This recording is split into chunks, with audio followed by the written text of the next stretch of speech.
Hi guys, this is Bhargavi. Welcome to my channel Dharani official. మా ఛానల్లో ఇంకా చాలా వీడియోస్ ఉన్నాయి, ఒకసారి వెళ్ళి చెక్ చేయండి. నచ్చితే సబ్స్క్రైబ్ చేసుకోండి. ఈరోజు అయితే కీర్ మిక్స్ రుచి ఇది దొరుకుతుంది కదా, దీంతో ఇది యూజ్ చేస్తూ పాయసం అయితే రెడీ చేశాను. చాలా అంటే చాలా టేస్టీగా వస్తుంది. ఫంక్షన్స్లో పెడతారు కదా, అట్లా ఉంటుందన్నమాట ఆ టేస్ట్ అయితే.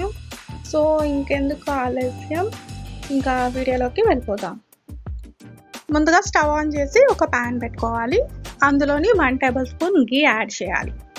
గీ కొంచెం వేడైనప్పుడు మనం క్యాషు, బాదం ఉంటుంది కదా, అవి చిన్న చిన్నగా కట్ చేసుకొని ఒకసారి బాగా వేయించుకోవాలి. గోల్డెన్ బ్రౌనిష్ కలర్ వచ్చేంత వరకు వేయించుకోవాలి. ఇలా కలర్ చేంజ్ అవుతుంది కదా, ఇప్పుడైతే దీన్ని వేరే ప్లేట్లోకి ట్రాన్స్ఫర్ చేసుకోవాలి. అదే ప్యాన్లో 500 ml విశాఖ డైరీ తీసుకున్నాను నేను. అంటే 1 కప్ ఆ రుచి రైస్ కీర్ ఉంటుంది కదా, దానికి 500 ml మిల్క్ అయితే సరిపోతుంది. మిల్క్ యాడ్ చేయాలి. అందులోని హాఫ్ గ్లాస్ వరకు వాటర్ కూడా యాడ్ చేసి ఒకసారి కలిపేసుకొని బాగా మరిగించాలి. ఇదిగోండి, నేను ఈ కప్ క్వాంటిటీ అయితే తీసుకున్నాను. ఇప్పుడు పాలు బాగా మరుగుతున్నాయి కదా, ఈ టైంలోని మనము ఆ కీర్ మిక్స్ ఉంది కదా, అది ఇందులోకి ట్రాన్స్ఫర్ చేసేయాలి. ఒకసారి హై ఫ్లేమ్లోని బాగా కలుపుకొని కొంచెం కుక్ అవుతుంది అనే టైంకి మనం మూత పెట్టి, అంటే హాఫ్గా మూత పెట్టి ఒక 5 minutes అలా ఉడికించాలి. అండ్ తర్వాత మూత తీసేసి ఒక 20 minutes వరకు ఇలా ఉడికించాలన్నమాట. సో దట్ ఆ పాలల్లోని ఈ కీర్ మిక్స్ అంతా కూడా బాగా కుక్ అవుతుంది. సో చూస్తున్నారు కదా, ఇలాంటి కన్సిస్టెన్సీ వచ్చినప్పుడు 1.5 cup షుగర్ అయితే యాడ్ చేయాలి.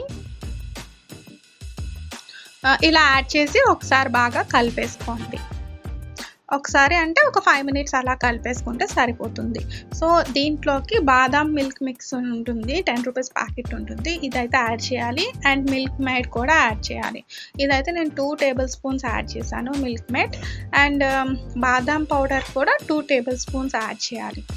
ఒకసారి బాగా కలిపేసుకోండి. అంతా కూడా బాగా మిక్స్ అయ్యేటట్టు కలిపేసుకోండి. ఇదంతా కూడా మీడియం ఫ్లేమ్లో ఉండేటట్టు చూసుకోవాలి.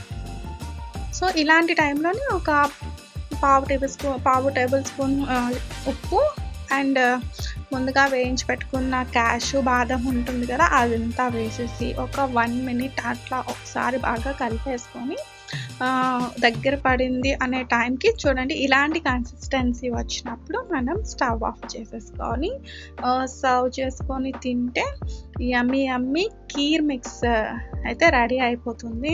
ఇది మనం చల్లగా తీసుకుంటే చాలా బాగుంటుంది. వేడిగా తినే కన్నా చల్లగా తీసుకుంటే చాలా అంటే చాలా టేస్టీగా ఉంటుంది. ఎస్ ఫ్రెండ్స్, ఇది ఒకసారి మీరు ట్రై చేయండి.